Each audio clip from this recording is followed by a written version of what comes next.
Great Indian TV news में आप सभी का स्वागत है।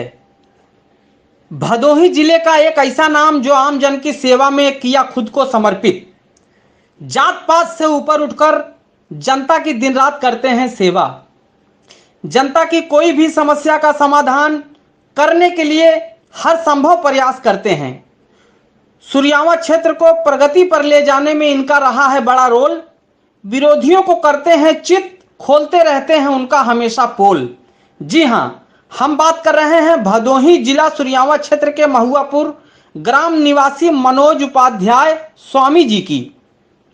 मनोज उपाध्याय स्वामी जी उस व्यक्तित्व का नाम है जिसके रग रग में सच्चाई, ईमानदारी, वफादारी और राष्ट्रभक्ति बसी है। मानो ये शख्स गरीब, लाचार, जरूरतमंदों की सेवा एवं उनकी मदद के लिए ही जन्म लिया है। सबसे बड़ी बात तो यह है कि ये बुजुर्गों के साथ साथ अपने छोटों से भी बड़े ही मान सम्मान के साथ बात करते हैं। आज यही वजह है कि ये अपने क्षेत्र में बहुत ही लोकप्रिय हैं। कोई भी दीन दुखी मजदूर यदि उनके पास जाता है तो वो खाली हाथ नहीं लौटता। जात धर्म से ऊपर उठकर कंधे से कंधा मिलाकर उसके साथ खड़े रहते हैं। सुरयावा क्षेत्र में सामाजिक तौर पर अच्छी खासी पैठ रखते हुए राजनीति में भी इनका अच्छा खासा दबदबा है।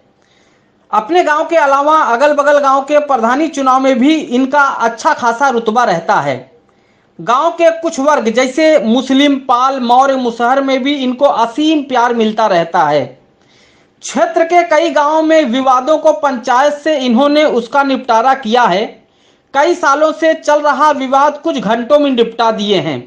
भाई भाई का विवाद, जगह जमीन का विवाद, रास्तों का विवाद अपनी सूझबूझ और अहिंसा से उसका निदान करते हैं और दोनों पक्ष खुशी खुशी घर जाते हैं। आज के समय में अगर गांव में सबसे ज्यादा कोई पिछड़ा वर्ग है तो वो है मुसहर बनवासी। बनवासी लोग आज भी इनके पास हफ्ते भर का राशन नहीं होता। काम हो या न हो, छोटी सी छोटी जरूरत के लिए भी ये मनोज जी के पास जाते हैं और उसी प्यार और अपनेपन से मनोज जी उनके घरों में राशन निस्वार्थ भरा करते हैं। उसका परिणाम यह है कि इनकी एक आवाज पे ये वर्ग टूट पड़ता है इनके लिए। क्षेत्र के युवा वर्ग इनको काफी पसंद करते हैं। एक इशारे पे युवा बिना किसी स्वार्थ के इनके पीछे खड़े रहते हैं। युवाओं को रोजगार के लिए मुंबई, दिल्ली में संवाद करा के लोगों को भेजते रहते हैं। व्यक्तिगत इनका मानना है कि युवा अपने गांव में ही रहे, अपने माता पिता के साथ रहे, यही कुछ बड़ा करे। लेकिन रोजगार की समस्या इतनी विकट है कि गांव के छोड़िए शहरों में भी आज के वक्त में दिक्कत हो रही है। बचपन से ही लोगों के बीच रहना इन्हें पसंद है। आप कभी सुबह शाम इनके घर जाएंगे तो 20-25 मानिंद लोगों का जमावड़ा इनके घर में लगा रहता है और ग्राम और क्षेत्र विकास कैसे हो इस पर हमेशा चर्चा होती रहती है। कोरोना जैसी गंभीर महामारी में भी इन्होंने अपनी उदारता का भरपूर परिचय दिया। गरीबों के यहाँ राशन पहुंचवाया और उनका चिकित्सा का भी ध्यान रखा।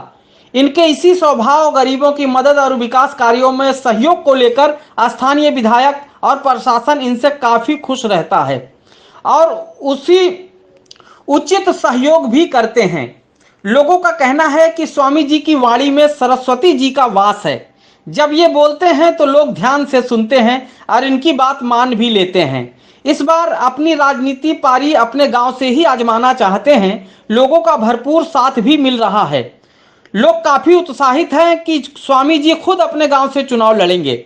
भगवान इनको ऊर्जा दे और इनकी विजय सुनिश्चित करे ताकि गांव के हर वर्ग को न्याय और उनका अधिकार मिल सके।